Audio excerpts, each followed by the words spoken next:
आइए, आपका स्वागत है बिहार टॉपर्स के एक और नए वीडियो में। तो हमारा आज का जो सोर्स मटेरियल है वो क्लास 9 साइंस के चैप्टर 3 यानी एटम्स एंड मॉलिक्यूल्स पर बेस कुछ बहुत ही ज़बरदस्त क्लास नोट्स और ट्रिक्स हैं। हम इस चैप्टर के हर एक कॉन्सेप्ट को आज डिकोड करने वाले हैं। राइट और इस पूरे सफर को हमने 5 लेवल्स में बांटा है। पहला लेवल है इसकी हिस्ट्री मतलब जेनेसिस, फिर आएंगे केमिकल कॉम्बिनेशन के रूल्स ऑफ द गेम। हाँ, और तीसरा लेवल होगा डाल्टन का ब्लूप्रिंट। चौथे में हम एटम्स के अंदर थोड़ा जूम इन करेंगे और आखिरी लेवल में मॉलिक्यूल्स और मोल कॉन्सेप्ट का मैथ समझेंगे। बिल्कुल। तो जो लोग भी इस चर्चा को सुन रहे हैं अपनी नोटबुक और पेन तैयार रखें क्योंकि ये वाकई एक महा मास्टर क्लास होने वाली है। तो चलिए लेवल 1 से शुरू करते हैं, द जेनेसिस ऑफ मैटर। मेरे दिमाग में एक बहुत बढ़िया एनालॉजी आ रही है। देखो, अगर हम किसी बड़ी सी बिल्डिंग को तोड़ते जाएं तो एंड में क्या बचता है? एक ईंट बचती है ना। हाँ एग्जैक्टली, सबसे छोटा हिस्सा। राइट। तो हमारे नोट्स में लिखा है कि सदियों पहले हमारे भारतीय दार्शनिक महर्षि कणाद ने यही विचार रखा था। उन्होंने कहा कि अगर हम मैटर यानी पदार्थ को तोड़ते जाएं तो एंड में एक ऐसा पार्टिकल मिलेगा जिसे और नहीं तोड़ा जा सकता। और उन्होंने इसको क्या नाम दिया था? परमाणु। मतलब बिना किसी मॉडर्न माइक्रोस्कोप के उन्होंने इतनी डीप बात कह दी थी। ये वाकई माइंड ब्लोइंग है। और सबसे इंटरेस्टिंग बात पता है क्या है? जब महर्षि कणाद ये सोच रहे थे, ठीक उसी टाइम के आसपास प्राचीन ग्रीस में 2 दार्शनिक थे, डेमोक्रिटस और ल्यूसिपस। अच्छा। हाँ, और वो भी बिल्कुल यही थियरी दे रहे थे, द अल्टीमेट इनडिविजिबल पार्टिकल। और उन्होंने इसके लिए एक ग्रीक वर्ड यूज किया जो था एटम, जिसका लिटरल मीनिंग ही होता है जिसे और ना काटा जा सके। वाओ! तो मतलब चाहे ईस्ट हो या वेस्ट, सबका कंक्लूजन एक ही था कि दुनिया की हर एक चीज एटम से ही बनी है। सही बात है। पर देखो, फिलॉसफी एक जगह है और साइंस दूसरी जगह। हम ये तो मान गए कि सब कुछ एटम से बना है, पर ये एटम्स आपस में जुड़ते कैसे हैं? हाँ, मतलब कुछ तो रूल्स होंगे ना इस गेम के। बिल्कुल। और यहीं से हमारा लेवल 2 शुरू होता है, rules of the game. Chemistry को एक ठोस आधार देने वाले 2 साइंटिस्ट थे, एंटवान लवॉइजियर और जोसेफ प्रूस्ट। राइट। लवॉजियर ने तो गेम चेंजिंग रूल दिया था, the law of conservation of mass, मतलब द्रव्यमान संरक्षण का नियम। हाँ, और ये रूल बेसिकली कहता है कि किसी भी केमिकल रिएक्शन में मास को ना तो बनाया जा सकता है और ना ही डिस्ट्रॉय किया जा सकता है। यानी जो रिएक्टेंट्स हैं, मतलब जो आपस में रिएक्ट कर रहे हैं, उनका टोटल मास हमेशा बनने वाले प्रोडक्ट्स के मास के इक्वल होगा। नोट्स में बड़ी मस्त लाइन लिखी है इसके लिए। क्या लाइन है? कि मास आपके सच्चे मित्र की तरह है, ये समय के साथ बदलता नहीं है। बिल्कुल सही एनालॉजी है। और इसको प्रूव करने के लिए नोट्स में एनसीईआरटी की एक एक्टिविटी 3.1 का जिक्र है। हाँ, देखो, अगर हम सोल्यूशन X लेते हैं, मान लो 10 ग्राम सोडियम कार्बोनेट, और सोल्यूशन Y लेते हैं 20 ग्राम कॉपर सल्फेट। राइट। तो जब हम इन दोनों को मिक्स करके रिएक्ट करवाएंगे तो नया प्रोडक्ट बनेगा। और गेस करो उसका वेट कितना होगा? 10 और 20 मिलाकर ऑब्वियसली 30 ग्राम ही होना चाहिए। एग्जैक्टली 30 ग्राम। जितना मास पहले था उतना ही बाद में रहा, हेंस प्रूव्ड। एक एग्जाम प्रैक्टिस सवाल भी है इसमें। अगर 12 ग्राम कार्बन को 32 ग्राम ऑक्सीजन के साथ जलाया जाए तो कितनी CO2 बनेगी? बहुत सिंपल मैथ्स है। रिएक्टेंट्स को जोड़ दो, 12 और 32 यानी 44 ग्राम CO2 बनेगी। राइट। तो अब दूसरे रूल पर आते हैं जो जोसेफ प्रूस्ट ने दिया था, the law of constant proportions. ये थोड़ा और डीप है। हाँ, ये रूल कहता है कि किसी भी केमिकल कंपाउंड में जो एलिमेंट्स होते हैं वो मास के एक फिक्स्ड रेशियो में ही जुड़े होते हैं। हमेशा। मतलब पानी का एग्जाम्पल ले लो। चाहे आप पानी किसी नाली से निकालो, बारिश का पानी लो या लैब में बनाओ, पानी हमेशा H2O ही रहेगा। सही बात है। और H2O का जो मास रेशियो है, नोट्स में उसे द H2O प्रूफ कहा गया है। एक मैजिक रेशियो है, 1:8 यानी 1:8। बिल्कुल। हाइड्रोजन के 2 एटम्स हैं, हर एक का मास 1 ग्राम, तो टोटल 2 ग्राम हो गया। और ऑक्सीजन के एक एटम का मास 16 ग्राम होता है, तो 2 और 16 का रेशियो निकालेंगे तो वो 1:8 ही आएगा। तो इसका मतलब अगर हमारे पास 1 ग्राम हाइड्रोजन है तो उसको पूरा पानी बनाने के लिए ठीक 8 ग्राम ऑक्सीजन चाहिए। सही। और ट्रिक ये है कि अगर 5 ग्राम हाइड्रोजन हो तो 5 को 8 से मल्टीप्लाई कर दो, 40 ग्राम ऑक्सीजन लगेगी। अगर ऑक्सीजन थोड़ी भी कम या ज्यादा हुई तो वो पानी बनने के बजाय कुछ और ही बन जाएगा। वाओ, प्रकृति का अपना एक स्ट्रिक्ट मैथ्स है। तो इन्हीं रूल्स को बेस बनाकर एक साइंटिस्ट आए, जॉन डाल्टन, जिन्होंने अपना फेमस एटॉमिक ब्लूप्रिंट दिया। ये हमारा लेवल 3 है। हाँ, डाल्टन ने 6 पोस्टुलेट्स यानी आधार स्तंभ दिए थे। पहला कि सभी पदार्थ छोटे परमाणुओं से बने हैं।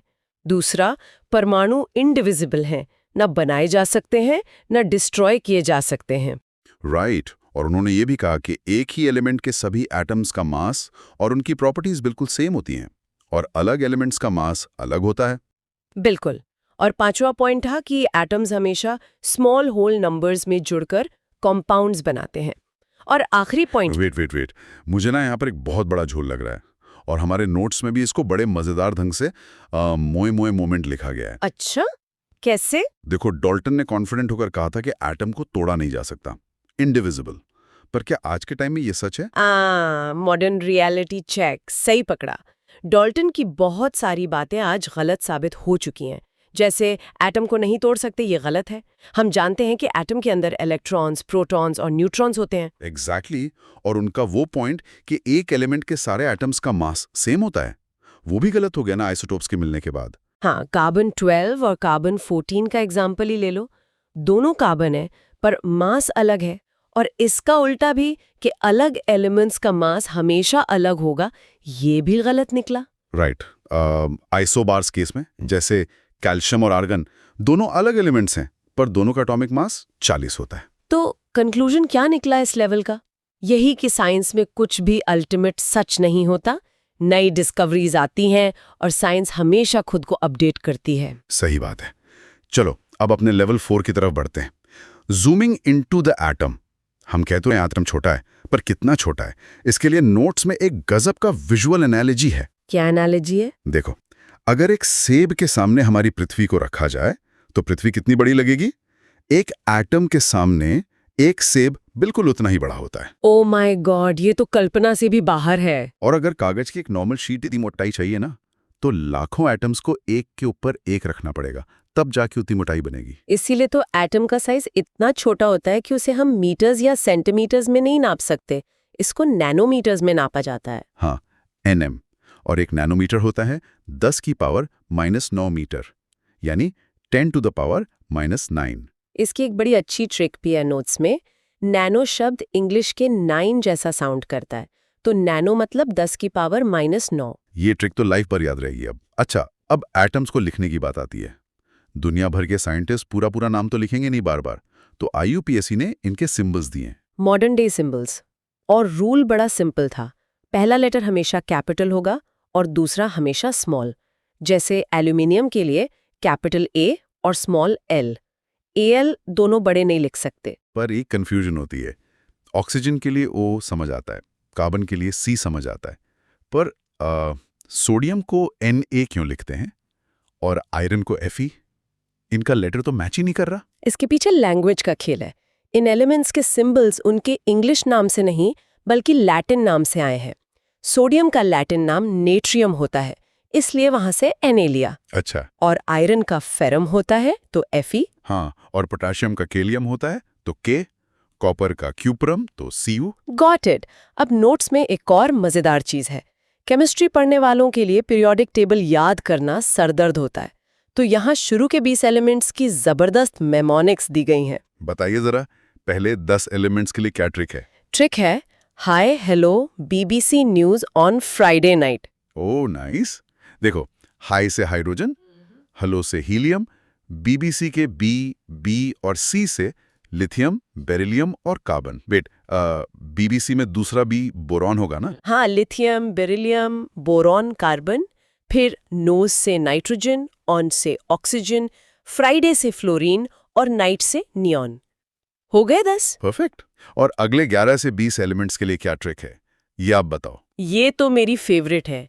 ट्रिक है ना मांगो अब्दुल से पेप्सी, सोडा, कोल्ड ड्रिंक और काजू कतली। हाँ, काजू कतली। इसे डिकोड करो जरा। देखो, ना से सोडियम, मांगो के Mg से मैग्नीशियम, अब्दुल के Al से एल्यूमिनियम, से के Si से सिलिकॉन, पेप्सी के P से फॉस्फोरस, सोडा से सल्फर और कोल्ड ड्रिंक के Cl से क्लोरीन। एग्जैक्टली और के R से आर्गॉन, काजू के K से पोटेशियम और कतली के Ca से कैल्शियम। ये तो वाकई बढ़िया है। पर इन सब में मेरे दिमाग में एक ख्याल आ रहा है, हम कह रहे हैं कि एटम दिखता नहीं है, तो साइंटिस्ट ने इन अदृश्य एटम्स का वजन कैसे तौला? किलो या ग्राम में तो तौल नहीं सकते। यही तो लेवल 5 है हमारा, वेइंग द इनविजिबल। और इस प्रॉब्लम का सॉल्यूशन IUPAC ने निकाला था। उन्होंने कहा ग्राम नहीं, हम AMU यूज करेंगे, एटॉमिक मास यूनिट। और इसके लिए उन्होंने रेफरेंस किसे माना? कार्बन 12 आइसोटोप को। उन्होंने इसको एक स्टैंडर्ड रेफरेंस की तरह चूज किया। कार्बन 12 को समझाने के लिए नोट्स में एक मस्त पिज्जा वाली एनालॉजी है। इमेजिन करो कि कार्बन 12 का एक एटम एक गोल पिज्जा है और उसको ठीक 12 बराबर टुकड़ों में काटा गया है। राइट। तो उस एक टुकड़े का जो वजन होगा ना, उसे ही 1 AMU या 1U कहा जाएगा।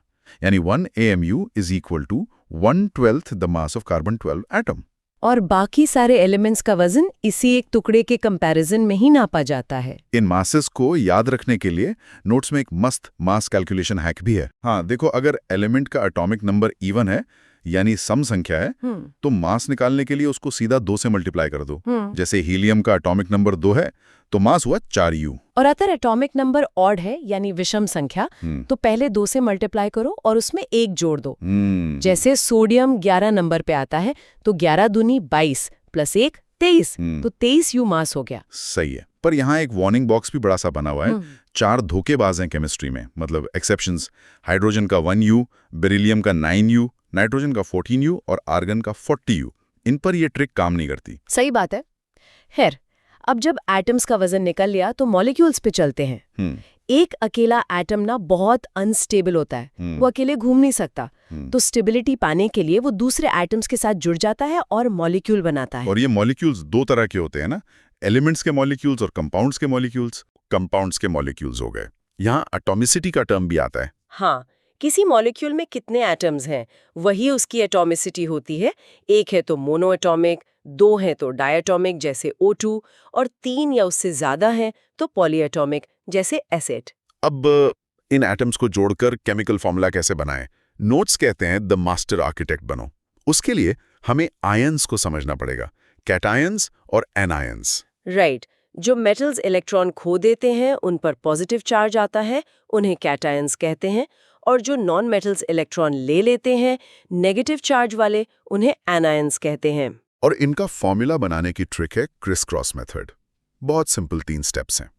पहला, दोनों एलिमेंट्स के सिंबल्स लिखो, मेटल को हमेशा पहले लिखना। दूसरा स्टेप, उनकी वैलेंसी उनके ठीक नीचे लिख दो। और तीसरा स्टेप, उन वैलेंसीज को क्रॉस करके दूसरे एलिमेंट के नीचे लिख दो। एग्जैक्टली। जैसे हाइड्रोजन और क्लोरीन, H की वैलेंसी 1, Cl की वैलेंसी 1, क्रॉस किया तो बना HCl। एक और एग्जाम्पल ले लेते हैं। मैग्नीशियम की वैलेंसी 2 और क्लोरीन की 1, तो Mg के पास 1 आएगा और Cl के पास 2 आएगा, तो फॉर्मूला बनेगा MgCl2। हाँ, और पॉलीएटॉमिक आयंस का ध्यान रखना होता है। अगर OH जैसा कुछ है तो ब्रैकेट लगाकर बाहर वैलेंसी लिखते हैं, जैसे Mg ब्रैकेट में OH और बाहर 2, MgOH2। सही कहा। तो केमिस्ट्री का मैथ्स यहाँ खत्म नहीं होता। अब आती है सबसे डरावनी चीज जिससे स्टूडेंट्स डरते हैं, द मोल कॉन्सेप्ट। पर नोट्स ने इसको इतना सिंपल कर दिया ना यार। देखो, जैसे कोई कहता है कि 1 दर्जन, आपके दिमाग में क्या आता है? 12 चीजें। और 1 सेंचुरी बोला तो 100। ठीक वैसे ही मोल का मतलब कुछ नहीं, बस एक नंबर है, और वो नंबर है 6.022 multiplied by 10 to the power 23। इससे एवोगैड्रोस नंबर भी कहते हैं। पर एक बड़ा लॉजिकल सवाल बनता है यहाँ, यही अजीब सा नंबर ही क्यों चुना उन्होंने? 10 या 20 क्यों नहीं चुना? इसका भी जवाब है। हमें पता है ना, कार्बन 12 एक स्टैंडर्ड था, तो उन्होंने देखा कि अगर हम कार्बन 12 के ठीक इतने ही एटम्स को, यानी 6.022 इंटू 10 की पावर 23 एटम्स को किसी तराजू पर रखें तो उसका वजन एग्जैक्टली 12 ग्राम निकलता है। वाओ! मतलब एक तरफ आपका उम्मी में चलता हुआ एटॉमिक मास है और दूसरी तरफ हमारा प्रैक्टिकल ग्राम है। मोल इन दोनों के बीच का ब्रिज बन गया। बिल्कुल। इसका सीधा मतलब ये हुआ कि किसी एलिमेंट का जो एटॉमिक मास U में होता है, अगर उसमें आप ग्राम लगा दो तो उसमें हमेशा 1 मोल एटम्स ही निकलेंगे। ये तो बहुत पावरफुल कॉन्सेप्ट है ना? तो इसी के साथ हमारा लेवल 5 कंप्लीट होता है। अब थोड़ा इसको रैप अप करते हैं। नोट्स के एंड में एक महा रिवीजन फ्लो चार्ट दिया गया है। हाँ, और वो पूरे चैप्टर को एक नज़र में समझा देता है। देखो, दुनिया का हर मैटर बना है एटम्स से। ये एटम्स रैंडम नहीं घूमते, ये मास और प्रोपोर्शन के लॉज ऑफ कॉम्बिनेशन को मानते हैं। राइट। फिर इन एटम्स का एक अपना एटॉमिक मास होता है जिसे यू में नापते हैं। ये आपस में जुड़कर मॉलिक्यूल्स और आयंस बनाते हैं। और इन्हीं आयंस को जब हम क्रॉस करते हैं तो केमिकल फॉर्मूलाज बन जाते हैं। और इस पूरे माइक्रोस्कोपिक वर्ल्ड को हम गिन सकते हैं मोल कॉन्सेप्ट का यूज करके। बूम, चैप्टर खत्म। सच में सब कुछ एक दूसरे से कितना परफेक्टली कनेक्टेड है।